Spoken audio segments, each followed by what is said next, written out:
Lia kan backgroundnya tadi bilangnya itu ya Desain desain grafis, betul. desain grafis, tapi langsung lari ke sini jewelry atau masih sesuai dengan line desain Sebetulnya itu pas banget tuh nanyanya. Karena sebetulnya awalnya itu kan aku tuh angkatan 2007 langsung spill angkatannya. Langsung 2007 ya. itu tuh desain. Terus sekitar saat itu sebetulnya orang tua aku sudah mutiara. Itu jadi keluarga memang sudah di usaha bisnis awalnya ini. itu sebetulnya lebih ke sampingannya orang tua, karena kebetulan di waktu itu ketemu sama teman dari Pulau Dobo, namanya Pak Simon. Mereka ini bikin peternakan mutiara air laut kan. Terus dari di sini kita bantu nyebarinnya. Awalnya tuh yang dulu sebetulnya mutiara mabe. Mutiara mabe itu jadi mutiara yang tumbuhnya di daerah kulitnya, bagian pinggiran, jadi keluarnya setengah doang. Nah awalnya dari situ tuh. Jadi seperti gini ya. Setengah ya benar. Ini kan juga mutiara barok kan juga ini. Nah kalau dulu tuh bentuknya bulat gitu ya, yang pokoknya model itu tuh. Jadi sebetulnya aku juga udah lumayan familiar sama ini nih mutiara. Setelah itu ya udah familiar, tapi aku tetap ngambilnya desain sampai sekitar 2011 itu kan lulusnya 2011. Sayangnya di 2010 ayah saya meninggal. Jadi waktu itu sama karena ibu sendirian dan kita dan makin lama makin diseriusin nih yang mutiaranya. Kebetulan saya juga suka. Saya lebih suka kayak ginian daripada yang lain-lain, daripada ilmu yang dianut, daripada kerjaan yang serius. Kalau ilmunya sih saya tetap suka sih desain, karena sebetulnya desain grafis kan membantu kita mikir out of the box ya. Betul. It's all about cara kita mengeksekusi ide dan kreativitas yang masuk dan dikeluarin outputnya. Jadi aku tetap bersyukur sih masuk itu jurusan itu. Cuman ya itu setelah beberapa pertimbangan, akhirnya setelah lulus saya lebih seriusin fokusin di sini. Itu kita waktu itu jadi lebih banyak untuk lebih fokus di supply-nya dan penyebarannya tanpa mikirin brandingnya. Jadi masih dalam bentuk raw material, masih raw gitu, maksudnya bentuk mutiara utuh, belum sampai ke desain. Utuh juga dan desain, tapi pun itu lebih ke permintaan pasar, supply and demand. Demand. Jadi kalau orang lagi sukanya model apa, kita tap into the trend dan ya udah pokoknya it's all about. Itu sampai kebetulan di 2014. Jadi kita sebetulnya mereka kan udah ngerjain dari lama, tapi untuk branding kita nol banget. Orang nggak tahu karena kita memang nggak pernah spend waktu di situ dan pakai, tapi ada namanya misalnya. Ada Valentino Mutiara, itu nama PT-nya itu. Jadi sampai sekarang pun itu nama legalitasnya, tapi kita Elihan Jewelry ini brandnya. Yang kita rilis itu 2014, kebetulan kita itu kan memang aktif di Dekranasda, Dewan Kerajinan Nasional Indonesia kan. Dari situ kita dibantu dikenalin ke timnya JFW. Disitulah mulainya Elihan Jewelry. Setelah waktu itu dengan Mas Dias, Dias Parsada, nih kayaknya cocok deh kamu ikut mentoring program ini. Nah itu yang memang saya cari banget, karena again background saya desain, untuk arah pengembangan ke dunia fashion kayaknya sebetulnya masih butuh banget tuh mentor kayak gitu tuh. Jadi kebetulan dibantu JFW itu, waktu itu dia ada program namanya IFF, Indonesia Fashion Forward, di mana mereka akan nge-push desainer lokal Indonesia untuk siap ke pasar global. Di situ mereka kerjasama sama mentor dari UK. Khusus jewelry atau dia fashion. Jadi sebenarnya fashion. Jadi sebenarnya saya itu masuk ke batch 4, satu-satunya jewelry. Lainnya fashion. Good actually ya. Good for the starting sebetulnya brand. Itu memang is your luck ya. Iya benar ya, mungkin ya. Itu. Nah di situ kebantu banget dapat mentornya dari CFA ya itu. Ya udah deh, kita dibantu untuk persiapannya, untuk menyiapkan. Di situ saya dibantu berpikir untuk kalau nggak cukup barang yang bagus itu harus. Tapi setelah barang yang bagus itu kita ready, kita juga perlu cara penyampaiannya bagaimana. Jadi sebetulnya apa sih yang kita mau dengan barang ini tuh apa? Di situ kita dibantu untuk pikir bigger cause-nya apa sih. Nah disitulah saya dapat inspirasi, kebetulan karena waktu itu kan kita dapat channelnya dari Dekranas juga. Jadi kita lebih tap into yang emang kerajinan, pengrajin lokal. Disitulah dapat ide untuk ngangkat cerita kuno Batavia. Karena Jakarta kan. Jadi yang cerita yang kita angkat itu tentang pendekar wanita. Siapa tuh? Dari Betawi. Marunda. Iya benar. Jadi kalau di Inggrisin Lioness of Marunda. Lioness. Keren juga Lioness of Marunda. Gitu. Dan itu yang koleksi itulah yang kita debutin di Jakarta Fashion Week. I see. Jadi di 2015. Setiap kamu desain itu ada tematiknya atau? Betul, dan selalu ngangkat cerita kuno dari Indonesia khususnya, tapi secara dari luar juga umumnya kita. Nah, yang cerita Marunda ini seperti apa? Nah, ini very interesting ya, baru tahu. Jadi karena pertama kita research dulu nih sebetulnya kisahnya apa sih. Nah itu yang menarik yang saya temuin lagi ketika kita lagi research kisah-kisah Indonesia. Sayangnya kisah Indonesia itu ternyata jarang banget yang catatan tertulis ya. Padahal itu kan kita Indonesia sukunya banyak. Betul. Ceritanya banyak banget. Sayangnya semua itu secara lisan. Dan gak bener-bener banyak yang dibukukan dalam satu cerita tertulis gitu. Saya ini masih loncat dikit ya. Ini kan lagi Marunda ya. Ini Marunda masih Betawi. Kita di Pulau Jawa dan di Jakarta kebetulan masih gampang ya nyarinya. Tapi ketika ini kan kita udah masuk tahun kelima, saya udah masuk koleksi kelima. Yang koleksi terbaru itu Kokeri mau ngangkat cerita Papua. Mau nyari dokumentasinya susah banget.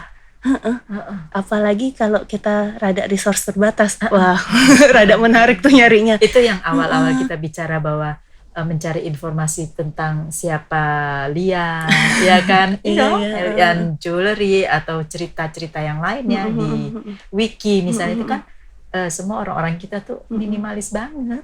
Nah itu dia. Karena budaya menulisnya tuh masih sayang ya. Banget ya. Itu tuh yang bikin tambah semangat sih sebetulnya untuk kalau gitu sekalian selain dari perhiasannya tapi pun ingin memperkenalkan lagi ceritanya supaya nggak hilang. Sayang banget. Nah balik lagi ke Marunda ceritanya jadi itu tentang pendekar wanita jago silat di daerah Marunda itu. Makanya koleksinya kita terjemahin ya ke dalam perhiasan tuh waktu itu koleksinya lebih ke bold. Dengan semuanya tetap mutiara, Elihan Jewelry tetap fokusnya di mutiara sama batuan. Dia stacking, menumpuk semuanya, tumpuk ya. Gimana menampilkan statement perhiasan itu, tapi juga tetap bisa dipakai dan feminin tetap bisa dijaga seperti itu. Nah itu kita keluarin 12 koleksi di situ, terinspirasinya dari cerita itu ya. Dan itu yang mendesain semuanya. Iya, 100%. Iya. Jadi bagaimana? Ceritanya ini orang awam ceritanya. Dari cerita yang ada kita menggali cerita itu. Bagaimana Lia tuh membayangkan, mengimajinasikan, kemudian membuat ini. Nah, sampai terjadi. Benar. Jadi gue bangga banget. Bangga banget temen. Ini kayaknya ismi banget deh. Seneng deh. Emang waktu itu tuh jadi kita sebetulnya sama sih seperti itu kepake banget desain yang diajarin waktu belajar formal ya. Karena tetap basicnya walaupun outputnya beda tapi tetap balik lagi ke design thinking. Dimana kita berusaha ide itu kita mentranslate-nya gimana. Jadi ada prosesnya. Pertama kita brainstorming, terus referensi kita kumpulin, lalu untuk perhiasannya sendiri saya waktu itu sempat bikin mengimajinasikan setiap scene-nya. I see, okay. Jadi bikin storyboardnya, cerita. Jadi harus juga ya. Waktu itu ya saya bikin storyboardnya. Kita bikin film, bikin video itu kan. Iya ada storyboardnya. Cuman sayangnya mungkin itu PR-nya kalau dilihat di Instagramnya mungkin kurang terlukiskan dengan baik ya ceritanya. betul. Itu tuh PR-nya saya sih untuk gimana lebih bagus lagi nampilin ceritanya itu sih. Nah jadi bikin storyboardnya, terus saya bayangin perhiasan apa sih yang cocok dia pakai pas si Lioness of Marunda ini pas dia lagi kegiatan ini, jadi sedikit menghayal dulu. Betul. Dari situ baru kita masuk ke technical drawing untuk perhiasan. Dan karena untuk itu koleksi pertama lebih banyak ke knotting, jadi tekniknya ikat satu-satu supaya karena stacking kan perhiasannya, jadi pantang banget tuh buyar jatuh, bubar gitu kan semua. Juga takut-takut tapi enggak ya ini ya, kuat aman, ya. Aman. Berarti ada teknisnya gitu. juga. Iya, stacking. Dan untuk kayak kita bikin bentuk klasik renda, kayak renda tapi kita bikin dari perak bakar waktu itu. Nah kayak gitunya. Itu keren tuh ya. Ya itu koleksinya bisa dicek di Instagram juga ada ya. Ada Lioness of Marunda. Itu koleksi pertama. Dari situlah Elihan Jewelry ada. Itu tingkat kesulitan pada saat itu kan awal-awal banget kan. Lioness of Marunda.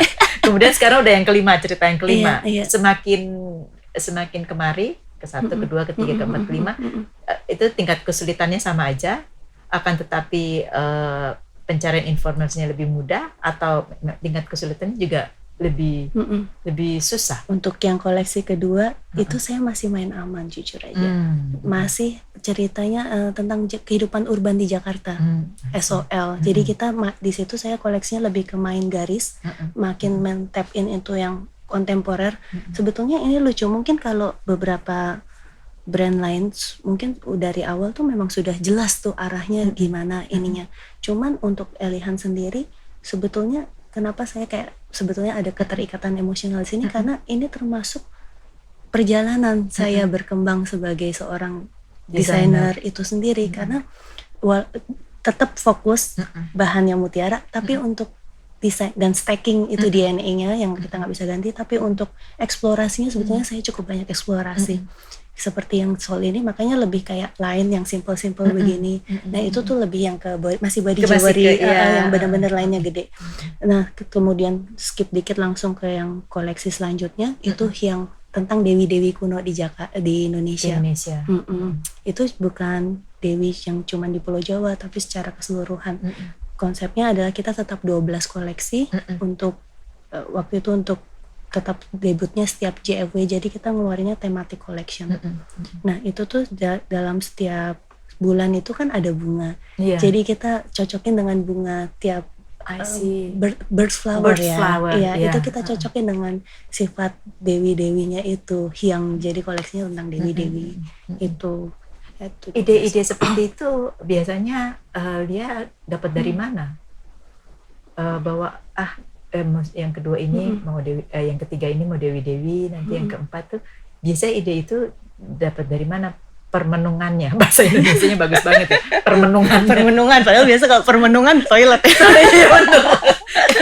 Sebenarnya arahnya ke situ, tapi enggak kali ya, masa iya. Ngobrol kok. Ngobrol. Bisa juga terus sambil kayak kadang yang kayak gitu menarik sih, karena kadang kita dengan banyak bertukar info, cerita, sharing ya. Iya, sebetulnya kepikirannya tuh nggak langsung, tapi kan kita apalagi nih zaman sekarang kan zamannya over informasi ya. Kayak kita tuh makin butuh waktu buat digest. Ya kan semuanya itu tuh. Jadi sebetulnya mungkin kita udah kebayang dari kapan, cuman setelah ini baru kita bisa runutin, baru ahanya tuh setelah kita benar-benar duduk diam ya, terus berpikir untuk koleksi apa nih gitu. Ada perbedaannya sebelumnya seperti konservatif lah, maksudnya sebelum digital era, sebelum pandemi kan. Kemudian tiba-tiba pandemi dan digital tuh terasa seperti hujan keras, sangat keras, tiba-tiba terus banjir gitu. Nah itu ada perbedaan nggak cara kita berpikir untuk mendesain sesuatu, khususnya ini jewelry? Tentunya jewelry ya. Nih ini sih menarik nih, karena kebetulan begitu pandemi happen, sedikit ini sebetulnya Elihan Jewelry sama Valentino kita lebih fokus untuk penyebaran channelnya ya, itu di offline. Dan untuk Elihan Jewelry sendiri ini adalah sesuatu yang kita arahin untuk pasar global. Jadi sebetulnya rute kita itu setiap bulan trade show di luar. Dan itu pasti kan kepangkas habis. Betul. Dan apalagi perhiasan itu kan sebetulnya sesuatu yang tersier ya, bukan yang benar-benar kita butuhkan, terutama di kala pandemi. Ini saya lebih ngomong ke arah itu pandemi dulu ya. Kebutuhan yang secondary lah, belum tentu mungkin ketiga kali setelah itu ya, karena kan pandemi, PHK, nggak keluar, working from home gitu kan. Jadi kemudian semuanya juga serba boleh dibilang susah ya. Dan harus digital. Nah kalau soal digital nggak cuma perhiasan, tapi terutama semua bisnis basically harus go digital, or ketika yang dulu masih pilihan, begitu pandemik harus. Kalau nggak evolve, ya udah gitu. Memang mungkin emang sekarang kan udah makin normal lagi ya, tapi tetap sih digital transformation happens. Nah, sebelumnya apa sudah ada Instagram sebelum pandemi misalnya? Tetap Jadi untungnya waktu itu setelah mentoring accelerationnya selesai dengan itu kan untuk 3 tahun. Oh, I see. Jadi berarti 2014 sampai start 2014 untuk 3 koleksi itu 2015 17 ya. 17. Di situ masih berasa kurang. Jadi intinya kalau belajar itu rasanya nggak pernah. Sekarang juga saya tetap merasa harus kurang. Jadi sejujurnya saya nyari lagi. Kayak saya tetap butuh mentor. Kayaknya nggak bisa nih dilepas gitu aja. Apalagi sayang dalam terms branding sendiri nanggung ya 3 tahun tuh, kayak kita baru dapat akhirnya introduction kayaknya ya. Iya kan, baru awareness, baru jejak dulu dikit gitu. Kalau berhenti kan sayang ya. Dan emang dari Elihan ini sayang banget kalau nanggung. Jadi waktu itu saya cari, kebetulan untungnya saya lolos dapat Australian Awards. I see. That's I got it. Langsung terus kebetulan saya dapat yang fashion business readiness, kayaknya for global market juga. Cuman di situ basically short term awards, 2 minggu pre-course dan 2 minggunya langsung di sana. Itu di QT kebetulan. Di situ sama kebetulan ketemu teman-teman fashion juga sama. Dan itu menariknya untuk yang short term ini tuh lebih fokus ke women. Oh gitu. Jadi mereka memang pengen fokusin bantu woman. I see. Kenapa? Alasannya apa tuh? Karena mungkin setengahnya fashion diplomasi ya, diplomasi through fashion. Cuman setengahnya lagi mereka emang sadar kalau backbone fashion ekonomi itu kan memang perempuan. Usaha kecil. SME ya, UMKM ya. Bener kayak ya. Dan itu tuh ternyata banyak kan wanita setelah statistik dicek. I see. Dan wanita yang emang udah punya berkeluarga, sesuatu yang dikerjakan di rumah, home industry. Dari situ mereka fokusin spesifik banget target women. Karena mereka lebih banyak waktu di sela-sela kesibukan. Dan mereka ini butuh banget bantuan sebetulnya ya kan, karena untuk semakin sebetulnya mereka udah hebat banget nih bisa ngidupin lingkungan sekitar ya kan. Selalu start small dari lingkungan sekitar. Nah, how to expand. Itu yang dibantu sama QT. Itu dia sama QT. Iya, itu dia di situnya. Nah, how to expand dibantunya dalam hal apa? Networkingnya kah atau dalam hal? Exactly, networking dan apa yang bisa kita improve dari bisnisnya secara personal, mentoring. Jadi untuk networking sendiri mereka tuh ketika kita di sana kita dikenalin sama key figurnya yang untuk kalau kita mau masuk ke Australia dan basicnya untuk fashion di Australia kayak gimana dan juga trade-nya gimana. Lalu tapi terlebih dari itu juga setelah program selesai kita harus bikin project untuk majuin. Nah di situ Elihan launchingnya selain koleksi kolaborasi dengan desainer lain, kita juga website dan Instagramnya dibagusin. Again itu masih portfolio, lebih kayak sekedar company profile. Kita untuk transaksinya kita lariin ke e-commerce. I see, ke marketplace ya. Ke marketplace. Merek-merek gede itu deh.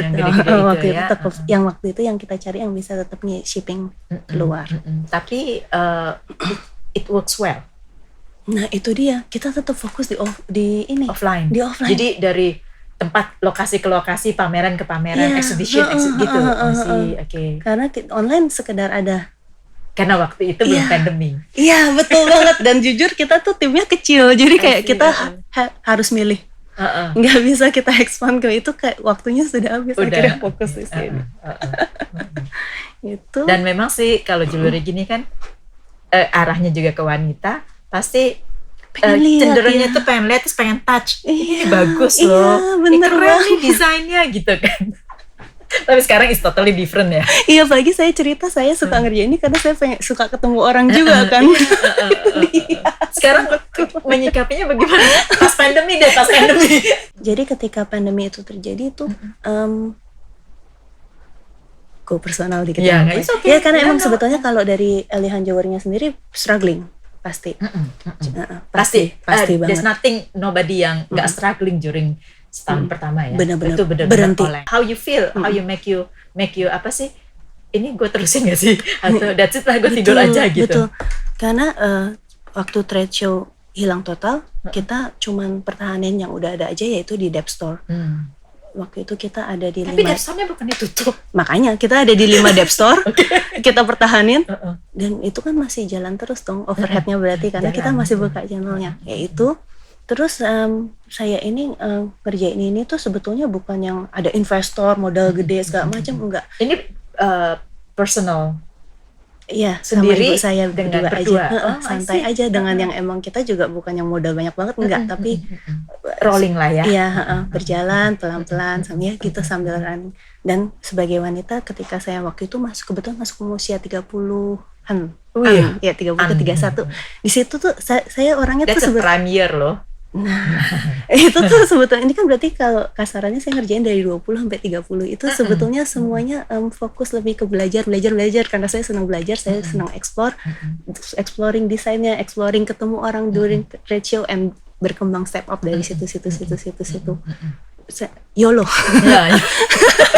Ketika 30 itu tuh saya mulai mikir kayak where I'm going to do. Iya nih, mau kemana nih ya? Pengen berkeluarga segala macam. Jadi saya lebih switch dari yang take risk, terutama dalam funding segala macam. Saya nggak mau yang terlalu resiko, berarti loan segala macam yang dari KUR kayak gitu-gitu saya nggak mau.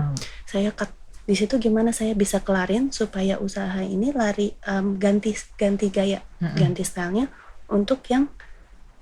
Nah di situ itu berarti kan untuk buka channel baru digital, kan saya ekspor ini dulu juga. Ganti gaya itu ganti the gaya way you sell fundingnya.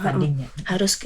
Jadi saya mau simplify aja, yang nggak resiko, yang lebih santai. Di situ saya mau switch di situ, dan saya pelajarin digital itu satu, ilmu saya basicnya offline.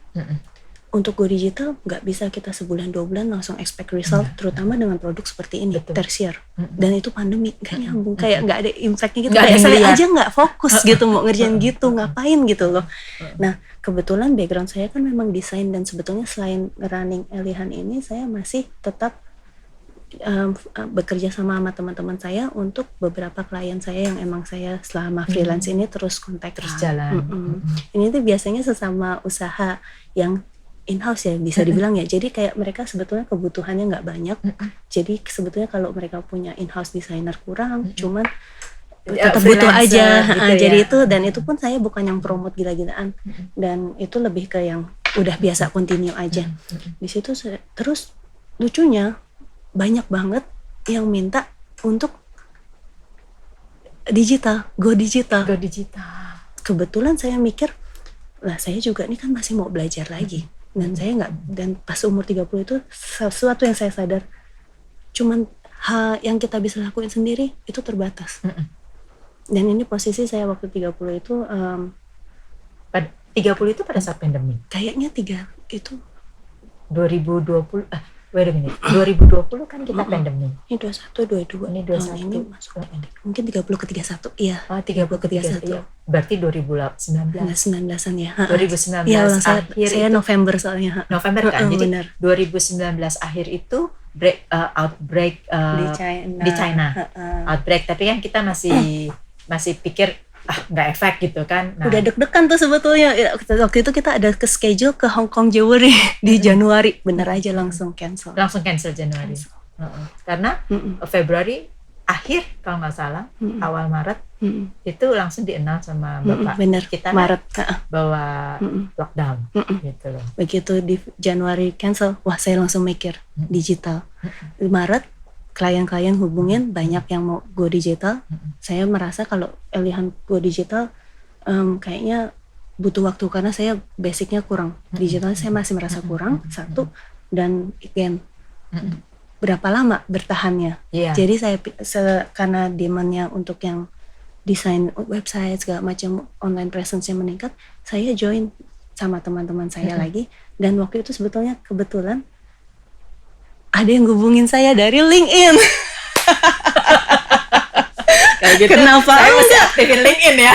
Iya, kayak my LinkedIn bisa ya gitu, orang yang jujur aja, sorry ya, CV-nya tuh startupnya bukan startup yang ada fundingnya nggak ada gitu, startup doang, terus ada yang ngelirik. Jadi saya thankful banget tuh ke HR-nya yang malah ngubungin, ini tuh menarik banget, dan dikenalin sama bosnya, ini menarik loh maksudnya segala macam, yang appreciate gitu. Di situ saya join. Jadi tim growth. Oh, yes, good. Iya, jadi saya sekarang lagi pelajarin terus nih digitalnya segala macam dan campaign terus. Itu sebetulnya. Iya, pertanyaan berikutnya. How you doing it dengan ini kan berarti masa pandemi diam tengkurap tidur atau terus aja sebenarnya kamu tetap desain? Kita jaga yang udah ada, tapi jujur koleksi yang kita rencana rilis tahun itu yang Kokeri kita expand, jadi yang harusnya keluar tiap tahun kita expand jadi 2 tahun ini kita masih temanya sama. Karena kebetulan saya juga fokusin ke situ, karena saya gimana pun ketika orang nggak pakai perhiasan tapi kita maksa bikin perhiasan itu kayak there's a urge pengen untuk bikin more impact. Kayak apa sih yang kita bantu untuk apa yang kita bisa lakuin untuk orang sekitar kita, kayak dan saya setelah jalanin yang waktu itu sini saya ikut, kayak there's more impact, dan seneng rasanya kerja nggak sendirian, sama-sama orang yang expert, kita saling berkembang dan accelerate ketika kita berkumpul. Itu tuh nggak jalan doang tapi langsung lari. Itu saya senang banget, dan kita ada bisa bantu apapun impact yang untuk there's more impact ya untuk bantu orang. Itu saya lebih suka sih. Jadi saya fokus di situ, dan untuk perhiasannya sendiri kita expand, dan sekarang udah sih lagi siapin untuk selanjutnya. Dan untuk yang selama 2020 ke 2021 itu lebih ke masukin ke kita Shopee Mall ada settle jalur distribusinya dulu. Cuman PR-nya masih banyak banget itu. Jadi panjang kan kalau ngomong ini teman soalnya. Nggak apa-apa. Justru bagus. Justru jadi banyak pertanyaan, soalnya jadi curious gitu ya. Pada saat kamu melakukan itu kan berarti kamu go digitalnya pada saat pandemi ya. It's too late. But yes, never too late lah. Yes, makanya tetap deh di situ. Itu sebenarnya encouragement yang I wanna know gitu ya. By the time semuanya diam, nggak ada transaksi apapun, desain pun kita mati karena otaknya stres dong, karena nggak kemana-mana. Where you come from, idenya datang dari mana? Karena sebelumnya itu kan kita sharing, ketemu orang, diskusi, itu kan seru.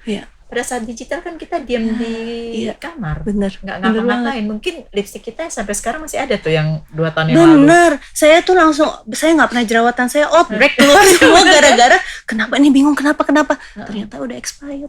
Saya nggak sadar, karena biasa kan abis aja, ini nggak habis expired semua. Seperti yang lipstick bedak mati, ya kan, bedak segala macam gitu kan. Nah, during those, berapa lama tuh kamu diam begitu? Berapa lama rasa seperti hopeless gitu? Ada rasa hopeless yang saya nggak mau sampai jadi waktu ayah saya meninggal itu 2010, jujur saya sempat terpuruk banget karena dia meninggal karena sakit, dan selama merawat dia sakit itu 3 tahun kita itu baru benar-benar dekat sebagai keluarga.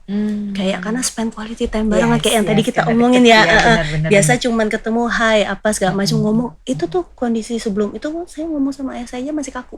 Kayak kita nggak tahu apa yang diomongin karena sama-sama sibuk kerja. Setelah ada quality time itu baru benar-benar dekat, dan ketika lagi dekat-dekatnya hilang. Itu tuh saya sempat, dan waktu itu sebetulnya selain perhiasan dia ada kayak batik. Dan itu tuh kayak again keluarga ya, family business, kita doang yang kerjain. Jadi saya lumayan kayak ketika saya kondisi lagi terpuruk itu, saya berasa harus lari sebelum bisa jalan. Itu rada stres sih, deg-degan itu sih. Dan itu saya sempet gak tahu ya, saya ini jangan nge-tap in, jangan kayak ala-ala yang sekarang mental health agak depresi, tapi gak tahu, saya merasa sih saya gak diagnos, tapi mungkin saya kayak gitu. Kayak saya tuh kayak mau bangun aja susah. Itu mental health. Dan itu karena saya nggak ke dokter atau nggak apa, rada lama sih periodnya. Dan ketika kemarin itu kejadian, saya kebetulan lanjut sedikit umur 30, saya belum berkeluarga, terus juga pekerjaan kena lagi kayak gini. Di situ saya takut banget, saya nggak mau itu keulang depresi. Dan itu karena makan waktu lama. So what did you do? Klasik pertanyaannya ini banget. Klasik olahraga. Dan makanya saya juga join ini, karena kita nggak boleh sendiri. Benar. Walaupun pengennya sendiri. Jadi, nah, iya sedihnya tuh gitu. Ntar ya balik ke komunitas itu ya. Jadi makanya saya fokus di sini yang sebetulnya yang digital ini, yang bisa kita bilang agency ya, digital agency ini. Seenggaknya saya bareng orang-orang lain, sibuk, jamnya kita rutin, dan itu tadi bareng olahraga. Jadi somehow we go through the pandemic, yang the worst of the pandemic for me at least ya, kayak pas pertamanya. Cuman setelah ada waktu sekarang, yang saya pikirin itu ketika saya sempat jalan-jalan waktu kurvanya turun itu, saya pergi kunjungin partner. Jadi untuk Elihan Jewelry, untuk kalau yang udah intricate banget perak sama ini ya, kita ada kerjasama di Bali dan Jogja. Jalan ke sana ngeri. Bener, industri perhiasan lose the relevansinya udah gak relevan lagi selama itu tutup semua tuh. Sebetulnya olahraga itu cara singkatnya nyebutin, sebetulnya saya nggak ada motivasi olahraganya itu, yang nggak ada kan, apalagi pas lagi kayak gitu. Satu takut sih, waktu itu saya takut karena pernah kejadian, jadi saya takut keulang lagi, cilaka sampai, karena sekali udah terjadi susah banget tuh untuk bangkit tuh jauh lebih susah. Jadi sebelum itu mencegah memang lebih baik dari mengobati.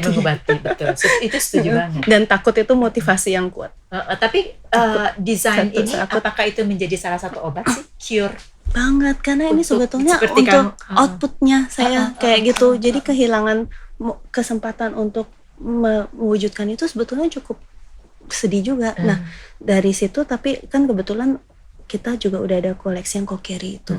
Jadi dari situ malah saya ada waktu lebih banyak untuk lebih expand lagi, karena memang gimana pun kita tetap nggak lepas dari dunia dari produksi dan rilis, tanggal rilis kan. Kayak begitu itu dihilangin, kita bisa masuk ke yang namanya slow fashion. Betul. Jadi saya benar-benar dan akhirnya saya bisa balik ke yang sebetulnya Elihan Jewelry ini tuh memang mau fokus ke signature collection. Jadi saya punya waktu untuk ngerjain yang memang fokus ke signature itu. Dan akhirnya saya punya waktu untuk digging through the kokeri, kisah kokeri itu kisah dari Papua sebetulnya, tentang orang yang diasingkan dari. Jadi kokeri itu kalau artikan secara itu utopia. Utopia. Jadi itu orang yang diasingkan dari society-nya karena dia berbeda aja. Terus lalu kemudian dia mengembara, pas lagi pengembaraannya itu dia ketemu sama dewa, sama higher beings ya, kepercayaan lokal itu, dan dia dikasih suatu batu yang katanya punya kekuatan, dan dengan batu itu dia bisa masuk ke suatu desa yang semuanya kondisinya tuh kayak utopia, semuanya indah, semuanya itu. Dan lucunya orang ini akhirnya karena setelah dia menemukan tempat yang cocok buat dia balik ke orang-orang yang benci dia itu, dia ajak semua tinggal dalam utopia itu. Itu singkatnya, versi singkatnya aja. Dari situlah. Nah, yang itu saya bilang pas lagi digging itu susah banget ternyata buat dapat versi lengkapnya. Ceritanya itu. Nah, sekarang dia dalam tahap development atau again, saya jadi punya waktu buat jadi idealis. saat ini memang harus idealis seperti kita di karena sini. Gini, karena yang satu hal yang saya pelajarin dari dunia fashion, it's literally like itu bukan dunia seni, it's literally production. Jadi ketika, dan itu tuh sebetulnya nggak necessarily cocok sama Indonesia, karena kita harus kalau ngikutin ngomong global, kita ngikutin pakuman mereka, spring, summer, fall, winter, which is kita cuman ada musim hujan, musim kemarau. dan kalau kita mau ngomongin buyer, mereka cuma nongol di acara tertentu, di buyer rooms, dan di very specific time, tanggal ini sampai tanggal ini, that's your time period. If you miss it, then that's it, bye. Itu semua kayak gitu. Understand itu. Ya kan? Emang di situ very familiar.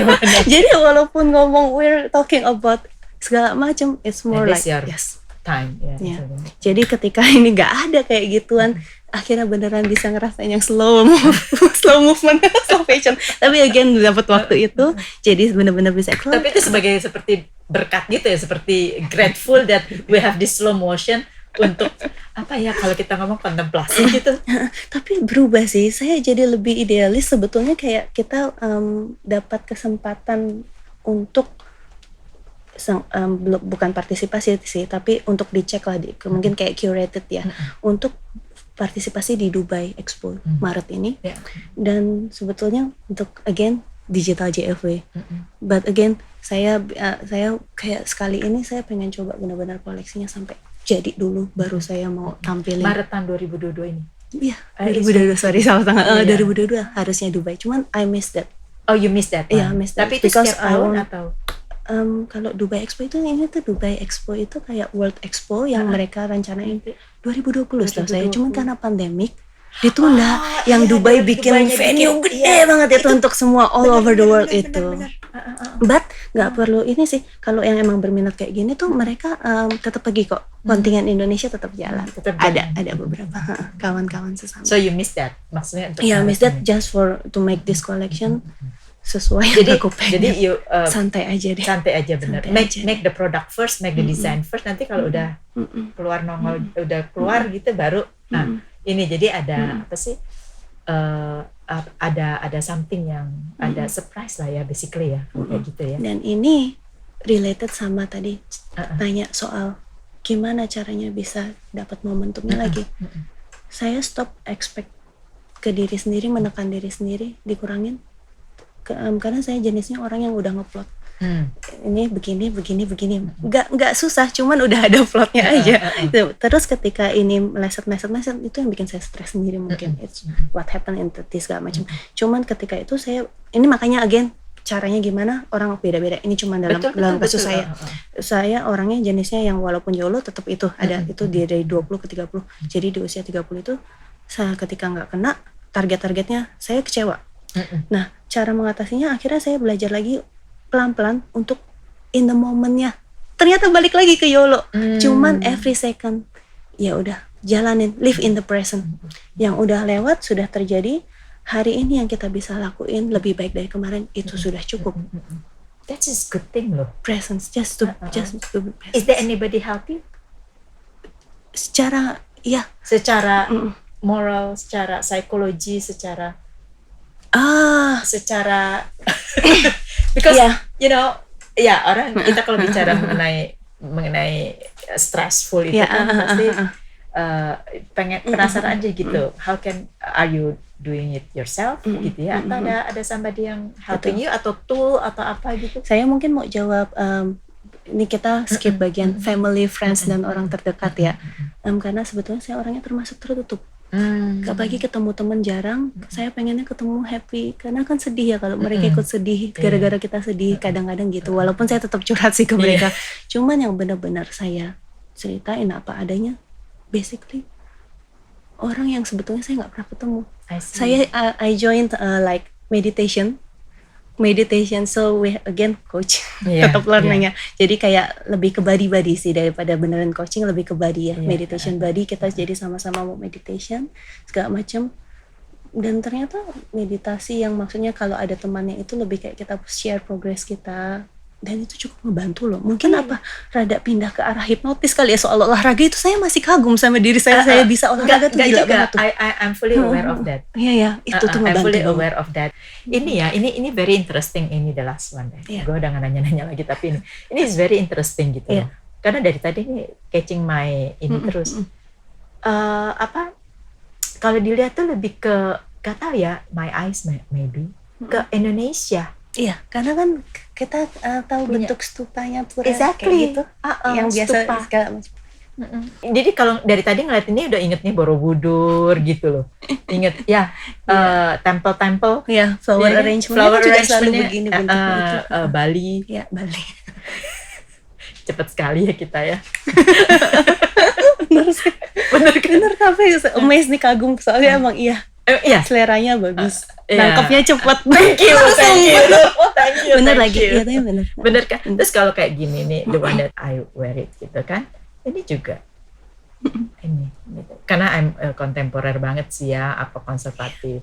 Jadi ini something yang people will see, ada modernnya tapi ada something yang ya it's a good eye lah, mine, and you're a good designer basically gitu loh.